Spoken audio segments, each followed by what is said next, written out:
قمنا للدعوة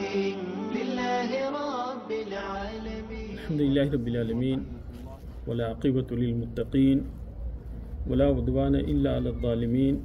والصلاة والسلام على المبعوث رحمة للعالمين وعلى آله وصحبه أجمعين ومن تبعهم بإحسان إلى يوم الدين. Recording in progress.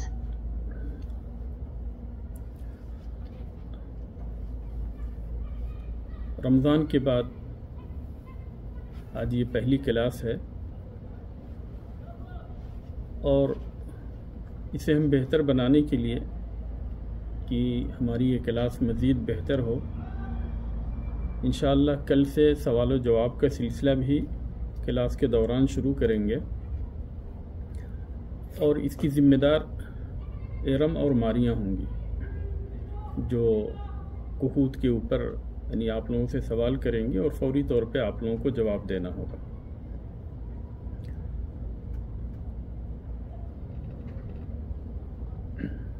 کل دراصل یہاں پہ ابھی ایک کانفرنس چل رہی ہے، ابھی 3 دنوں کے لیے کانفرنس ہے فقہی اکیڈمی کی طرف سے، تو اس کے اندر میں ذرا بیزی ہو گیا جس کی وجہ سے کل کی کلاس نہیں ہو سکی۔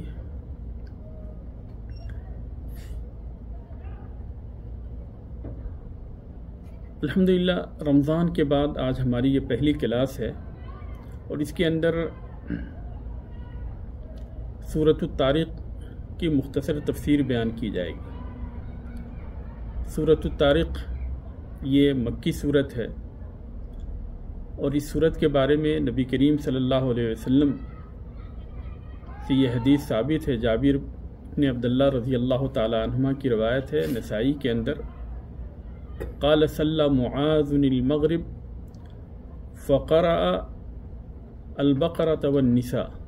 کہ معاذ رضی اللہ تعالی عنہ نے مغرب کی نماز پڑھائی اور اس میں انہوں نے سورۃ البقرہ اور سورۃ النساء کی تلاوت کی۔ فقال النبی صلی اللہ علیہ وسلم، تو نبی کریم صلی اللہ علیہ وسلم نے معاذ رضی اللہ تعالی عنہ کو فرمایا، افتان انت یا معاذ، کہ اے معاذ کیا آپ لوگوں کو فتنے کے اندر مبتلا کرنے والے ہیں؟ دراصل بعض صحابہ کرام نے معاذ رضی اللہ تعالی عنہ کی شکایت کی کہ یہ لمبی نماز پڑھاتے، تو اس کے اوپر آپ صلی اللہ علیہ وسلم نے یہ جملے کہے، ما کان یکفیک ان تقرأ بالسماء والطارق، تمہارے لیے یہ کافی تھا کہ جو صورتیں السماء کے ذریعے سے شروع ہوئی ہیں انہیں پڑھتے اور الطارق کو پڑھتے، والسماء والطارق، ما کنت یکفیک ان تقرأ بالسماء والطارق، یعنی تمہارے لیے یہ بات کافی کی تھی کہ تم یہ سورہ پڑھتے، والسماء والطارق والشمس وضحاها ونحوها، اور اسی طرح سے دوسری صورتیں۔ تو اس طریقے سے نبی کریم صلی اللہ علیہ وسلم نے معاذ رضی اللہ تعالی عنہ کو سورۃ الطارق اور سورۃ الشمس وغیرہ پڑھنے کی رہنمائی کی۔ اس سورہ کے اندر کئی ایک چیزیں بیان کی گئی ہیں۔ سب سے پہلے تو یعنی جیسا کہ اس سورہ کے سلسلے میں جابر رضی اللہ تعالی عنہ کی روایت ہے کہ نبی کریم صلی اللہ علیہ وسلم نے مغرب کی نماز میں اسے پڑھنے کی ترغیب دی۔ اسی طریقے سے اس سورہ کے اندر اس بات کو بیان کیا گیا ہے کہ اللہ تبارک تعالیٰ کا نظام انسان کا احاطہ کیے ہوئے ہے۔ اور تیسری چیز جو اس سورہ کے اندر بیان کی گئی ہے وہ یہ ہے کہ انسانی پیدائش کی جو کیفیت ہے یہ کیفیت اللہ تبارک و تعالیٰ کی قدرت کی دلیل ہے، اور اس کے اندر اس بات کی دلیل ہے کہ اللہ تبارک و تعالیٰ یعنی جس طرح سے اس نے ابتداءً لوگوں کو پیدا کیا اسی طریقے سے اللہ تبارک و تعالیٰ اسے دوبارہ بھی انہیں یعنی لوگوں کو دوبارہ بھی اللہ تبارک و تعالیٰ زندہ کرے گا، دوبارہ پیدا کرے گا۔ اسی طریقے سے اس سورہ کے اندر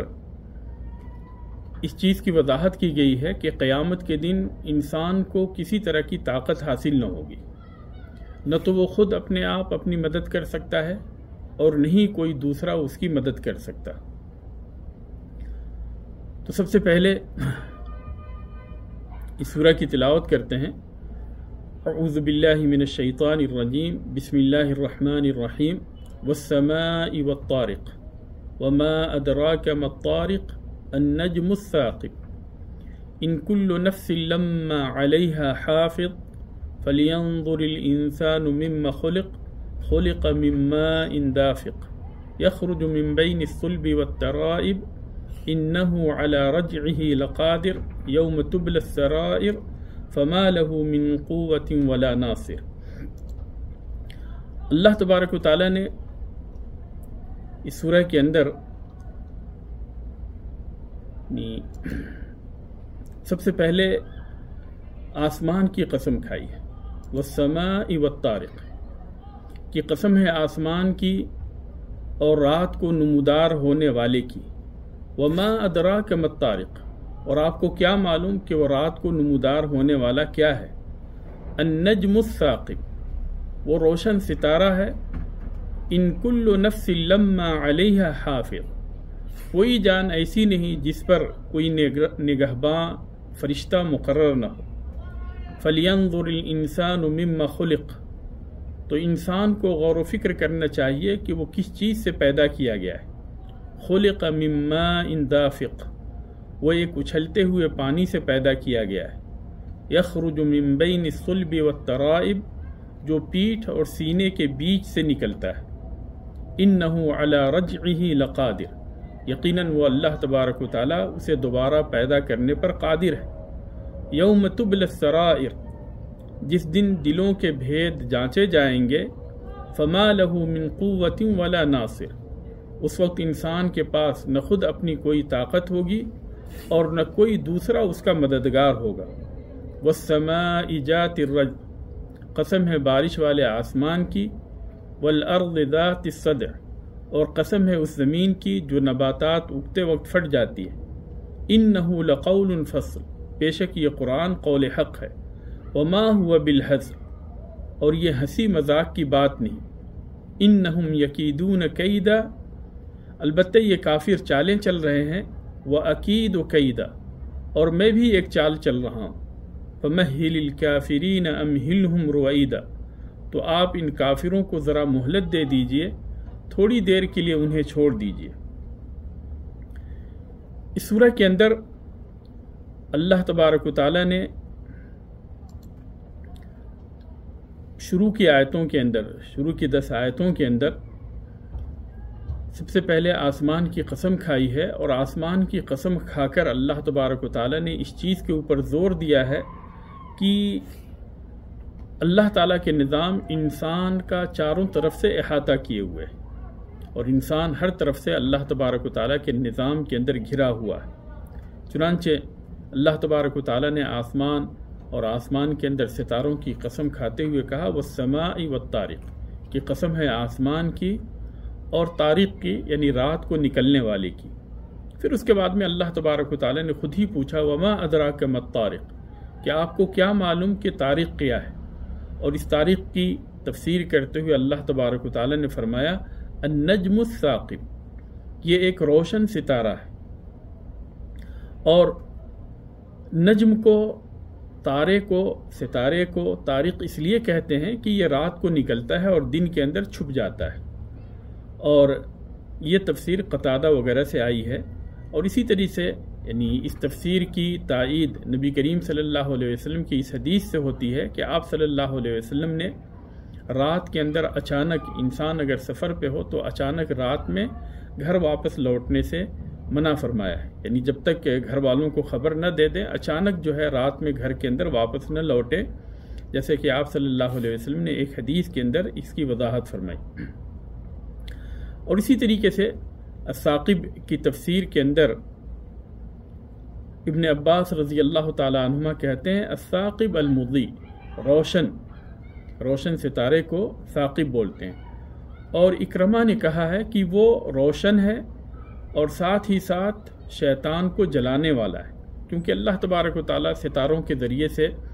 روشنی پیدا کرتا ہے، اور جب شیطان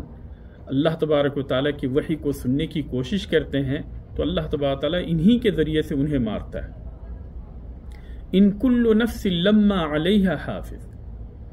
کوئی بھی انسان ایسا نہیں ہے، کوئی بھی جان ایسی نہیں ہے جس کے اوپر اللہ تبارک و تعالیٰ نے فرشتوں کو مقرر نہ کیا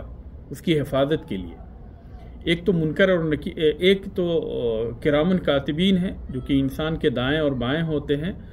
اور وہ انسان کے اعمال کو لکھ رہے ہوتے ہیں، اور ساتھ ہی ساتھ اللہ تبارک و تعالیٰ نے حفاظت کرنے والے فرشتے بھی مقرر کیے، اور ان فرشتوں کے بارے میں اللہ تبارک و تعالیٰ کہتا ہے کہ لَهُ مُعَقِّبَاتٌ مِّن بَيْنِ يَدَيْهِ وَمِن خَلْفِهِ يَحْفَظُونَهُ مِنْ أَمْرِ اللَّهِ، کہ اللہ تبارک و تعالیٰ کہ ایسے فرشتے انسانوں کے ساتھ مقرر ہیں جو کہ باری باری آیا کرتے ہیں، یعنی ایک کے بعد میں ایک آتا ہے، وہ آگے سے ہیں اور پیچھے سے ہیں، یحفظونہ من امر اللہ، اور اللہ تبارک و تعالیٰ کے حکم سے ان کی حفاظت کرتے ہیں۔ پھر اس کے بعد میں اللہ تبارک و تعالیٰ نے انسان کی تخلیق کی کیفیت بیان کی کہ کس طریقے سے اللہ تبارک و تعالیٰ نے انسان کو پیدا کیا، اور اسی تخلیق کی کیفیت کے اندر اللہ تبارک و تعالیٰ کی قدرت کی دلیل ہے۔ چنانچہ اللہ تبارک و تعالیٰ نے فرمایا فَلْيَنْظُرِ الْإِنسَانُ مِمَّ خُلِقَ، کہ انسان کو چاہیے کہ وہ اپنی تخلیق کے اوپر غور و فکر کرے کہ اللہ تبارک و تعالیٰ نے اسے کس طریقے سے پیدا کیا، اور اس کے اندر دراصل اس چیز کی طرف اشارہ ہے کہ انسان جو اتنا زیادہ اکڑتا ہے، اللہ تبارک و تعالیٰ کے علاوہ غیروں کی پوجا کرتا ہے اور اللہ تبارک و تعالیٰ کی پرستش، اللہ تبارک و تعالیٰ کی عبادت سے دور بھاگتا ہے، تو اسے تو اپنی تخلیق کے اوپر غور و فکر کرنا چاہیے کہ یہ کتنا زیادہ کمزور ہے اور کس قدر کمزور مادے سے اللہ تبارک و تعالیٰ نے اسے پیدا کیا ہے۔ فَلْيَنْظُرِ الْإِنسَانُ مِمَّ خُلِقَ، انسان کو چاہیے کہ وہ اپنی تخلیق کے اوپر غور و فکر کرے کہ کس طریقے سے اللہ تبارک و تعالیٰ نے اسے پیدا کیا ہے، اور جب وہ اپنی تخلیق کے اوپر غور کرے گا تو اسے یہ بات سمجھ میں آ جائے گی کہ جس طریقے سے اللہ تبارک و تعالیٰ نے اسے پہلی بار پیدا کیا، اسی طریقے سے اللہ تبارک و تعالیٰ اس چیز کے اوپر قادر ہے کہ اسے دوسری بار بھی پیدا کرے۔ وَهُوَ الَّذِي يَبْدَأُ الْخَلْقَ ثُمَّ يُعِيدُهُ وَهُوَ أَهْوَنُ عَلَيْهِ، اللہ تعالیٰ کہتا ہے کہ وہی ہے جو کہ انسان کو پہلی بار پیدا کیا ہے، اور وہی ہے جو کہ اسے دوبارہ بھی پیدا کرے گا۔ وَهُوَ أَهْوَنُ عَلَيْهِ، اور دوبارہ پیدا کرنا اللہ تبارک و تعالیٰ کے لیے آسان ہے، پہلی بار بھی پیدا کرنا آسان ہے لیکن دوبارہ پیدا کرنا بھی آسان ہے۔ آگے اللہ تبارک و تعالیٰ فرماتا ہے خُلِقَ مِن مَاءٍ دَافِقٍ، اچھلتے ہوئے پانی سے اسے پیدا کیا گیا، یعنی منی سے اس کو پیدا کیا گیا جو کہ اچھال کے ساتھ مرد کے جسم سے نکلتا ہے، اور اسی طریقے سے عورت کے جسم سے نکلتا۔ تو یہ پانی جو ہے اچھال کے ساتھ مرد کے جسم سے نکلتا ہے اور عورت کے سینے سے یہ نکلتا ہے، جس کو کہ اللہ تبارک و تعالیٰ نے دوسری آیت کے اندر بیان فرمایا، اور انہی دونوں کے پانی سے اللہ تبارک و تعالیٰ بچے کو پیدا کرتا ہے۔ یخرج من بین الصلب والترائب، جو انسان کی پیٹھ اور یعنی مرد کی پیٹھ اور عورت کے سینے سے نکلتا ہے۔ یخرج من بین الصلب والترائب، یہ پانی مرد کی پیٹھ اور عورت کے سینے سے نکلتا ہے، اور انہی دونوں پانی کا جب ملاپ ہوتا ہے تو اس سے اللہ تبارک و تعالیٰ بچے کو پیدا کرتا ہے۔ چنانچہ صرف مرد کے پانی سے یعنی منی سے بچے کی تخلیق نہیں ہوتی، یا صرف عورت کے پانی سے جو ہے بچے کی تخلیق نہیں ہوتی، جبکہ جب ان دونوں کو ملایا جاتا ہے تو ان دونوں کے ملاپ سے اللہ تبارک و تعالیٰ جس پانی کے ذریعے سے بچے کو پیدا کرنا چاہتا ہے اس سے بچے کو پیدا کرتا ہے۔ اس سلسلے میں شبیب بن بشر اکرمہ سے روایت کرتے ہیں، اور اکرمہ یہ عبداللہ بن عباس رضی اللہ تعالیٰ عنہما سے روایت کرتے ہیں اس آیت کی تفسیر میں، یخرج من بین الصلب والترائب، کی صلب الرجل وترائب المرأة، یعنی صلب الرجل وترائب المرأة، کہ اللہ تبارک و تعالیٰ مرد کی پیٹھ سے اور عورت کے سینے سے اس پانی کو نکالتا ہے، اور اس سے جو پانی نکلتا وہ پانی پیلا اور باریک ہوتا ہے، اور انہی دونوں سے اللہ تبارک و تعالیٰ بچوں کو پیدا کرتا ہے۔ اِنَّهُ عَلَى رَجْعِهِ لَقَادِرٌ، پھر آگے اللہ تبارک و تعالیٰ فرماتا ہے کہ اللہ تبارک و تعالیٰ انسان کو دوبارہ زندہ کرنے پہ قادر ہے، یعنی جس طریقے سے اللہ تبارک و تعالیٰ نے اسے پہلی بار پیدا کیا، اسی طریقے سے اللہ تبارک و تعالیٰ اس بات پہ قادر ہے کہ اس انسان کو دوبارہ زندہ کرے، یعنی موت کے بعد میں اسے دوبارہ زندگی دے، اور میدان محشر کے اندر سارے لوگوں کے سامنے اسے اکٹھا کرے۔ اس چیز کے اوپر اللہ تبارک و تعالیٰ قادر ہے۔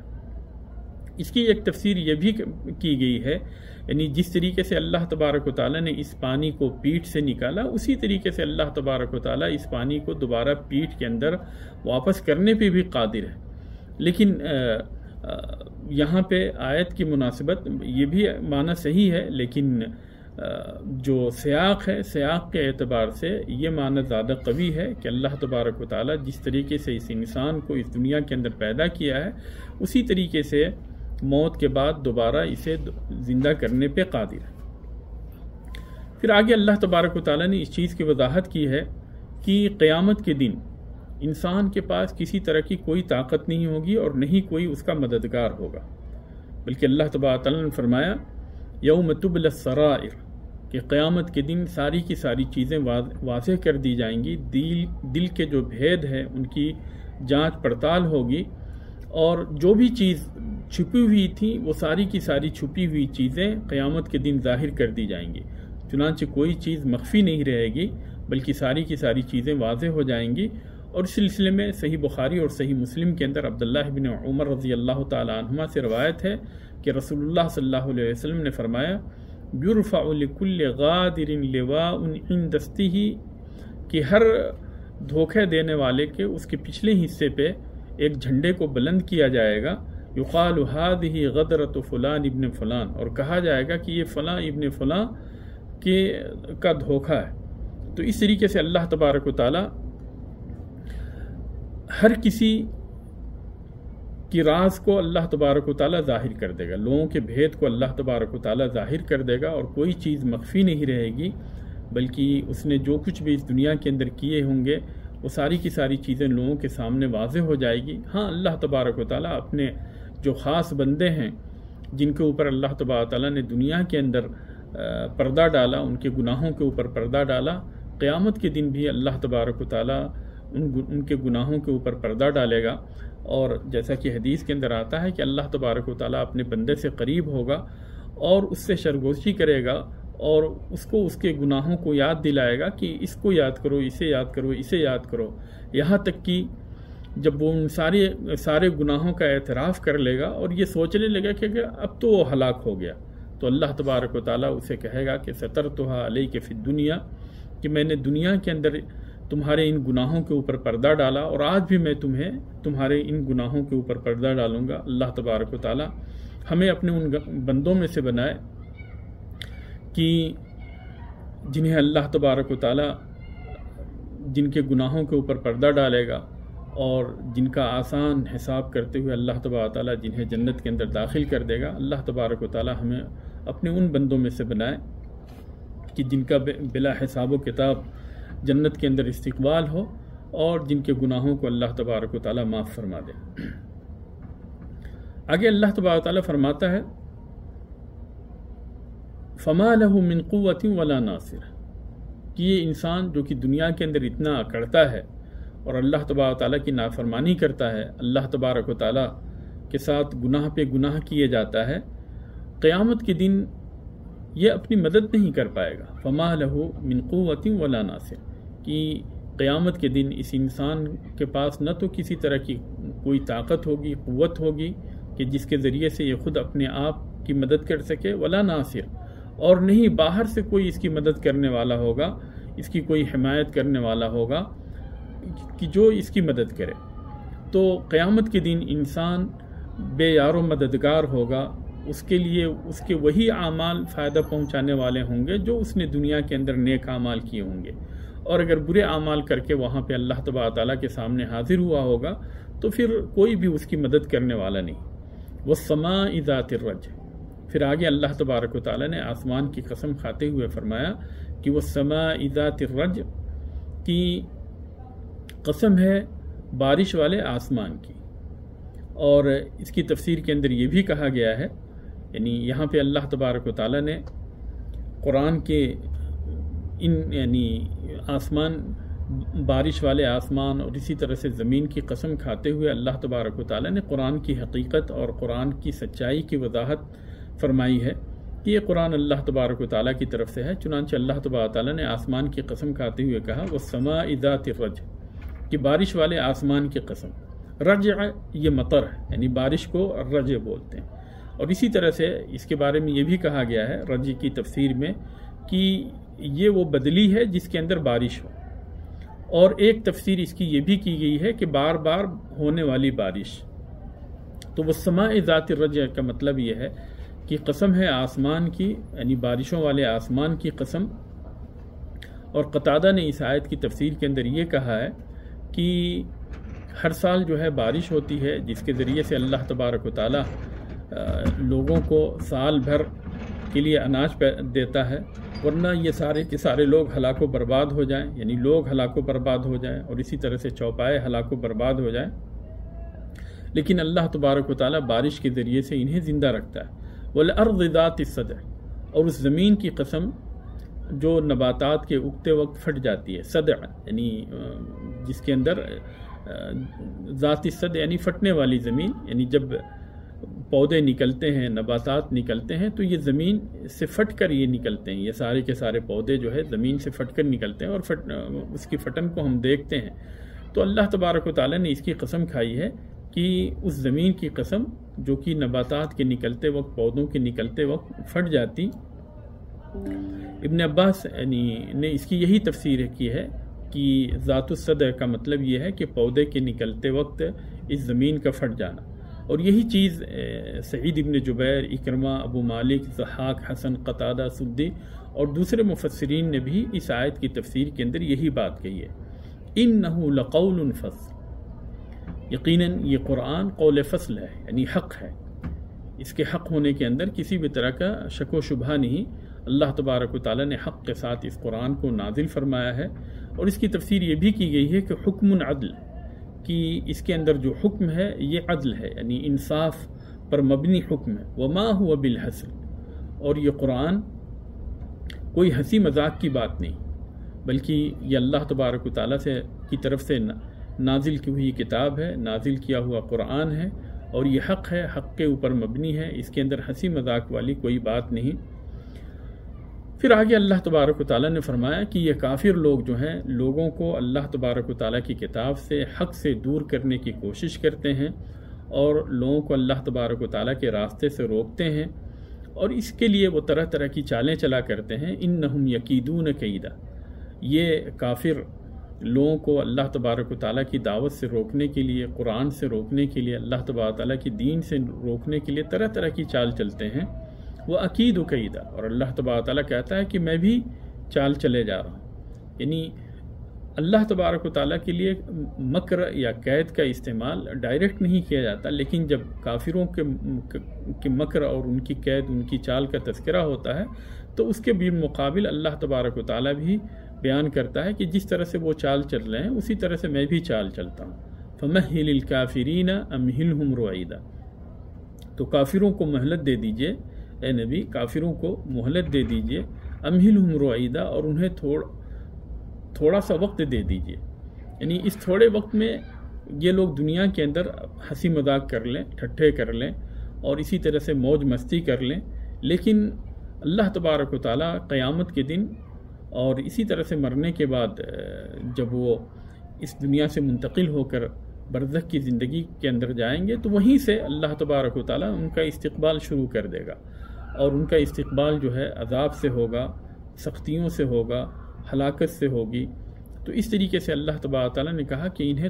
تھوڑا سا وقت دے دیجئے، تھوڑی سی مہلت دے دیجئے، پھر اللہ تبارک و تعالیٰ کی ان کے اوپر جو پکڑ ہوگی وہ بہت ہی سخت ہوگی۔ اور اسی چیز کو اللہ تبارک و تعالیٰ نے دوسرے جگہوں پہ بیان فرمایا کہ نمتعہم قلیلا ثم نضطرہم الی عذاب غلیظ، کہ ہم انہیں تھوڑی سی مہلت دیتے ہیں پھر انہیں سخت عذاب کی طرف لے کر جائیں گے۔ تو اس طریقے سے اللہ تبارک و تعالیٰ نے اس سورہ کے اخیر میں کافروں کے حشر کو بیان کیا کہ کافر دنیا کے اندر بھلے ہی اللہ تبارک و تعالیٰ کی دعوت سے لوگوں کو روکنے کی کوشش کرتے ہیں اور لوگوں کے اوپر، مسلمانوں کے اوپر طرح طرح کے ظلم کرتے ہیں، اور اس دنیا کے اندر اگر انہیں چھوٹ ملی ہے تو اس چھوٹ کا مطلب یہ نہیں کہ وہ حق کے اوپر ہے، اور جس طرح سے اس دنیا کے اندر وہ موج و مستی کر رہے ہیں اسی طرح سے آخرت میں بھی موج و مستی کریں گے، نہیں، بلکہ ان کے ساتھ یعنی بہت ہی برا ہونے والا ہے۔ اللہ تبارک و تعالیٰ نے دنیا کے اندر تھوڑی سی انہیں ڈھیل دی ہے، تھوڑا سا چھوٹ دیا ہے، لیکن آخرت میں اللہ تبارک و تعالیٰ ان کی سخت پکڑ کرے گا۔ بعض لوگوں کی پکڑ تو اس دنیا کے اندر ہی ہو جاتی، اور اگر کسی کو اللہ تبارک و تعالیٰ نے اس دنیا کے اندر مہلت دے دی ہے تو اس کا مطلب یہ نہیں ہے کہ وہ آخرت میں بھی اسی طرح کی موج مستی کرے گا،